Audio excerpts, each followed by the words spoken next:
Does anyone else, when they see Spinerella, start singing the Barbarella song? Spinerella, psycho... All right, never mind. I guess you had to be a Barbarella fan for that. Spinerella, controller of wind and air. Is that on her business card? Okay, not that Spinerella. This Spinerella. Very different. Same name, but very different character. Of all the characters that kind of got a remake in the Netflix She-Ra and the Princesses of Power show, well, she did get quite a remake. But classics came out before that, which means that we're focusing on the classic version of Spinerella, as well as all of the characters from the Masters of the Universe, Princess of Power world. Alright, we're not going to go into that new She-Ra show. The less talked about it, the better. But the more talked about the old toys, the better, because wow, were these awesome toys. And I'm so proud that the team for Classics was able to get to every single original toy. Not every variant, but every original character, including probably the two hardest to find characters, Spinerella and Natasha, who came out the very tail end of the line, and like most toy lines that have tail end figures, means that there were very few of these, and getting them in Classics was really important to collectors, because they never had a chance to get these characters previously. So, yay for that.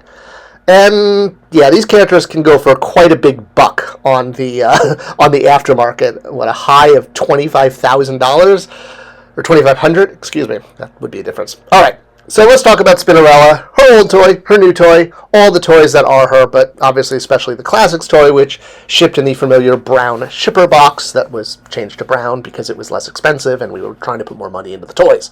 For anyone who ever wondered that. And, of course, she got a bio with a real name and a whole fleshed-out backstory, which went along with the animation. Now, like I said, fans were waiting for this character for a long time because she came out the very tail end, and most people never had her back in the day.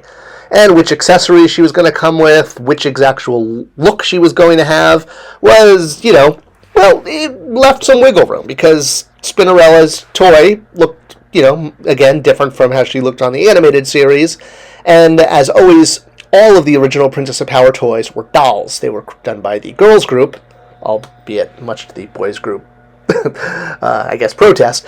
And for Classics, we wanted all of the figures to look like updated action figures, as if characters came out in the Masters of the Universe line, not the She-Ra doll line. So no matter who the character was, we were going to treat them like we were updating a hypothetical action figure if one didn't exist, like with Spinerella. She only had a doll back in the day, as opposed to Evelyn or Sorceress or Tila, who had action figures.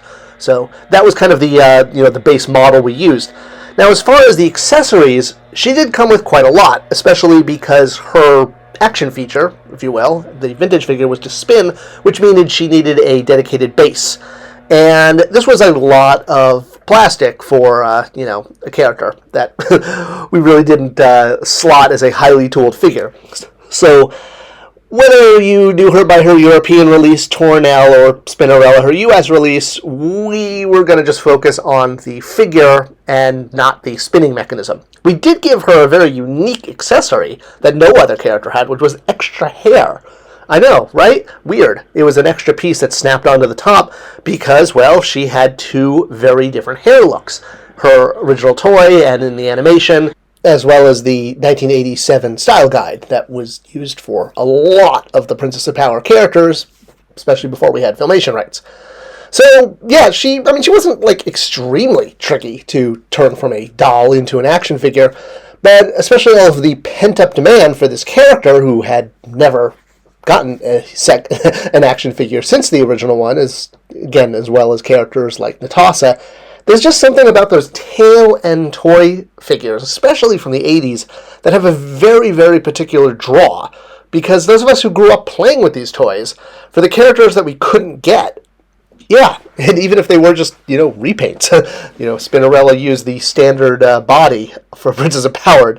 Other than her soft goods, which was really one of the only new parts, which was a little tricky in Classics because we don't use soft goods. I mean, we could have. There was no law, except for my law, or my rule. I like to be consistent. What can I say? I like all characters to either have soft goods or not soft goods. Star Wars Black Series goes back and forth all the time, and it drives me crazy. So, yeah, this was a character that probably could have benefited from soft goods, but she came out great, and yeah, you've got kind of the little, I guess the pieces of her costume attached to her arms that sort of fly out there at an angle. But again, wanting to make all of the Princess of Power characters look like they belong to the same family, and having some with soft goods, some with plastic, tends to make toy lines look wonky. And honestly, I'm really glad that we stuck with plastic only versus doing the mix and match that, again, a lot of toy lines do. So, standard Princess of Power shield, brand new staff, and she was good to go with her skirt pieces and arm pieces and everything. It was actually quite an expensive figure to do because of that. All the deco, that is. All right, that's Spinerella for you.